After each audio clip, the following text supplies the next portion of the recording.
इस माह दिसंबर की 14 तारीख को यूनान के समंदरी पानियों में कश्तियों को हादसा पेश आया। 3 कश्तियां थीं जो लिबिया से यूनान के जजीरे की तरफ जा रही थीं। जब ये सानिया पेश आया उसमें कई सारे पाकिस्तानियों की जानें गईं। मुल्क के अंदर एक मरतबा फिर शोर मचा कि ये क्या हो रहा है, लोग कैसे जा रहे हैं। प्राइम मिनिस्टर ने नोटिस लिया, उन्होंने कहा जी आइंदा ये बिल्कुल काबिल कबूल नहीं है। FIA हरकत में आई, उन्होंने छापे मारे। ओवर द वीकेंड ये रिपोर्ट्स आई कि उन्होंने सियालकोट, गुजरावाला से मुबैना इंसानी स्मगलरों को पकड़ा।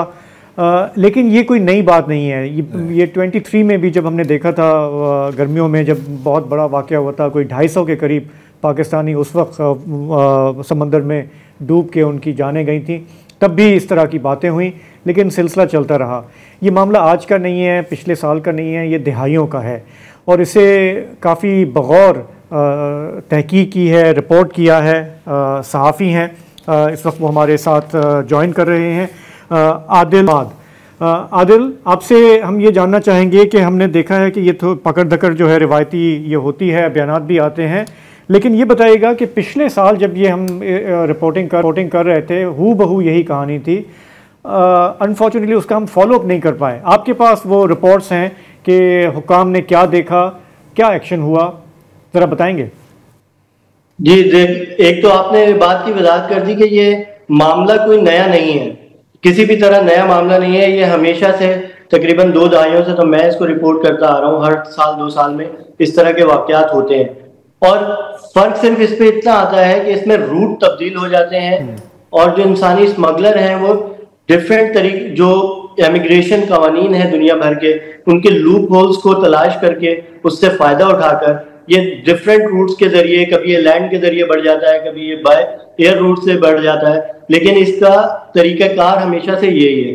पिछले साल भी जैसे कि आपने बताया कि 250 से ज्यादा पाकिस्तानी इसी तरह के हादसे में जाँ बहक हुए और उस वक्त यही मौजूदा प्राइम मिनिस्टर शहबाज शरीफ साहब जी की हिदायत पर एक सीनियर पुलिस अफसर हैं एहसान सादिक साहब, जो कि अब शायद रिटायर हो चुके हैं। वो एक कॉन्ट्रैक्ट हैसियत में शायद एंटी मनी लॉन्ड्रिंग का एक शोबा है, उसको हेड कर रहे हैं। उनकी सरबराही में एक कमेटी बनी और उस कमेटी की रिपोर्ट, बड़ी दिलचस्प बात यह है कि वो आज तक बंदर आम पर नहीं आ सकी और उसकी कुछ चीजें हमारे पास मैंने आपसे भी शेयर की हैं और आप अगर नाज़रीन से शेयर करना चाहते हैं तो वो उसमें उसके कुछ पेजेस सामने आए जिसमें उन्होंने बहुत ही ज्यादा जो पुलिस के और FIA में तैनात जो PSP पुलिस अफसरान हैं, चंद अफसरान के खिलाफ उन्होंने कार्रवाई, जिनमें डायरेक्टर कराची उस वक्त जो थे और डिप्टी डायरेक्टर इमिग्रेशन, इसके अलावा डायरेक्टर पंजाब यानी लाहौर और डायरेक्टर पिशावर,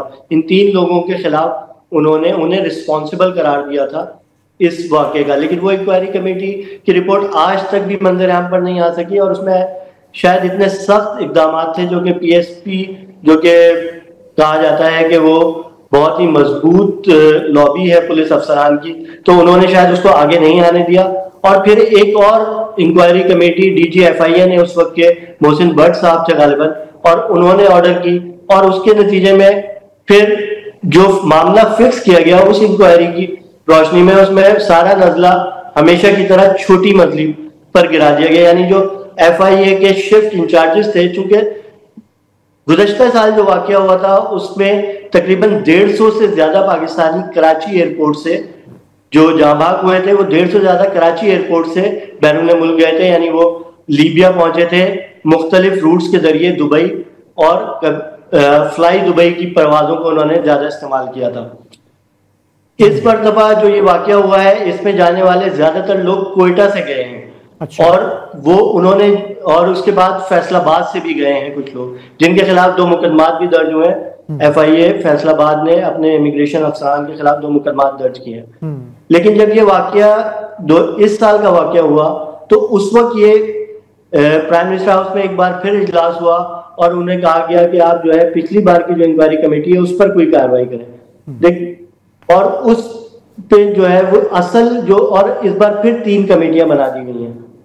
अच्छा, आदिल सॉरी, मैं ये एक छोटा सा सवाल करना चाह रहा हूँ कि जो लोग पहले आपने कहा पिछले साल कराची से गए, इस दफ़ा कोयटा से गए, अगर कोई बंदा एयरपोर्ट पे आता है, वो जा रहा है लिबिया, उसके डॉक्यूमेंट्स वैलिड हैं और वो वहाँ से परवाज़ कर रहा है, तो FIA वाले क्या कर सकते हैं, कैसे उसको रोक सकते हैं अगर उनको शक भी हो कि ये लिबिया से आगे जाने का इसका इरादा है? अगर डॉक्यूमेंट सही हो तो वो क्या कर सकते हैं? मैंने आपसे कहा ना, इमिग्रेशन कानून में जो लूप होल्स हैं उन्हें इस्तेमाल करते हैं FIA भी, और इसको उज़र देते हैं इस बात का। कराची एयरपोर्ट इसकी मिसाल है कि गुज़श्ता साल आपने जब ये वाकया हुआ, कराची से 150 से ज़ायद लोग गए थे, आपने उनके खिलाफ कार्रवाई की। उस वक्त के डिप्टी डायरेक्टर को हटाया गया, असिस्टेंट डायरेक्टर को तब्दील किया गया, तमाम शिफ्ट इंचार्जेस को तब्दील किया गया।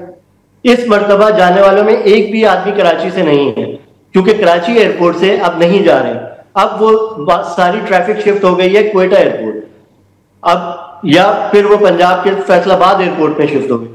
तो इसका मतलब है कि आप, ये बात बिल्कुल सही है, ये उज़र दिया जाता है। और इस इंक्वायरी रिपोर्ट में भी जो बनाई गई है उसमें जो है FIA के जो शिफ्ट इंचार्जेस हैं, जिन पर सारा नजला गिराया गया है, हालांकि शिफ्ट इंचार्ज एक मैनेजरी, एक एडमिनिस्ट्रेटिव पोस्ट है, इसमें जो है FIA की हायरार्की में अगर जो सबसे 3 एडमिनिस्ट्रेटिव पोस्ट बहुत ज्यादा इंपॉर्टेंट होती है, और उसमें सबसे ज्यादा डिप्टी डायरेक्टर और उसके बाद डायरेक्टर की पोस्ट इंपॉर्टेंट है, लेकिन सारा मसला इंस्पेक्टर लेवल के अफसर, मतलब कि स्केपगोट किया गया है जूनियर स्टाफ को, जो जैसे अच्छा, वो ये उधर लेते हैं कि अगर हमारे पास एक वैलिड पासपोर्ट, वैलिड वो है, अगर हम प्रोफाइलिंग की, और उसके पास जो है अगर उसके पास वीजा भी है और उसके पास जो है शो मनी भी है और वहां पे बुकिंग भी है किसी होटल की, तो हम किस तरह उस शख्स को रोक सकते हैं? वो तो सारे कानूनी तकाजे पूरे कर रहा है। वही बात है ना कि सारी लूपहोल्स फुल कर दिए।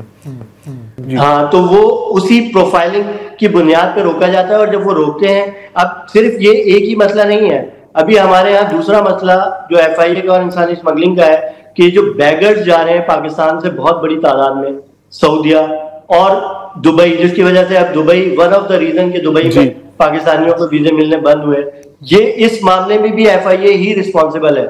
और यहाँ पे भी कराची एयरपोर्ट पे गुज़श्ता 1 साल, अभी 4 से 5 माह के दौरान तकरीबन सबसे ज्यादा मुश्किल काम ये है कि उम्रे के वीजे पे जाने वालों को आइडेंटिफाई करना कि उसमें कौन बैगर्स है। उसमें तकरीबन 150 से, लेकिन आदिल अगेन वो जो ओरिजिनल सवाल है वो हम उसका जवाब चाहेंगे कि जब चाहे वो बैगर है या कोई भी है, जब उसके पास सारी लीगल जायज दस्तावेजात मौजूद हैं तो कोई भी इदारा उन्हें कैसे रोक सकता है, अनलेस के उनका नाम जो है वो उस ममनुआ लिस्ट में शामिल हो, ECL में शामिल हो।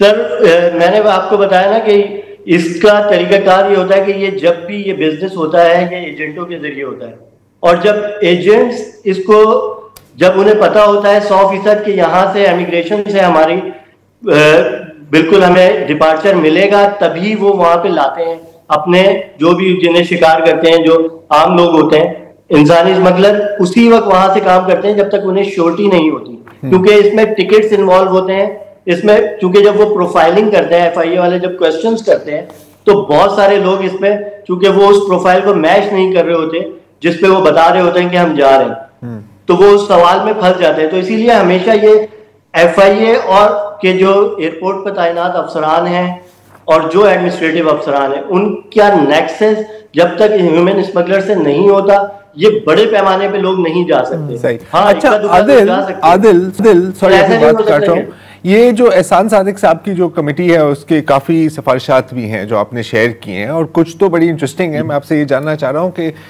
इनमें से कोई भी इम्प्लीमेंट हुए हैं या नहीं। अब मैं 1-2 मिसालें देता हूं।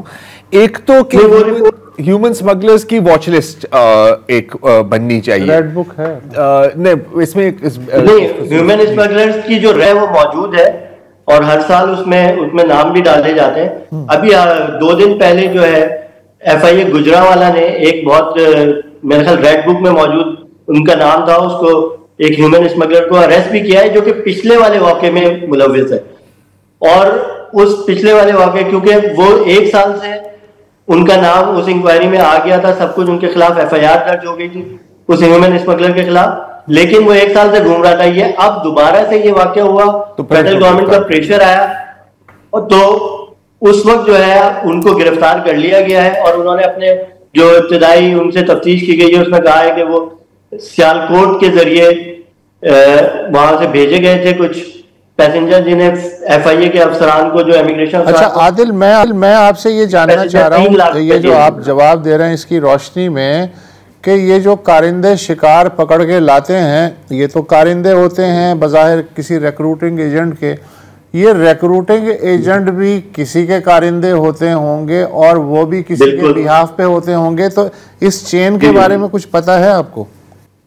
देखिए ना, इस चेन के बारे में तो मुझे भी पता है और FIA को भी पता है। ये चेन हमेशा, मैंने आपसे कहा ना कि छोटी मछली से शुरू होता है। FIA के भी सबसे छोटी मछली के खिलाफ अब कार्रवाई की जा रही है, जो FIA के जो इमिग्रेशन पर तैनात इंस्पेक्टर और सब इंस्पेक्टर। इसी तरह ये जो एजेंट हैं, इनके ताने बाने तो फिर सियासी लोगों तक भी मिलते हैं।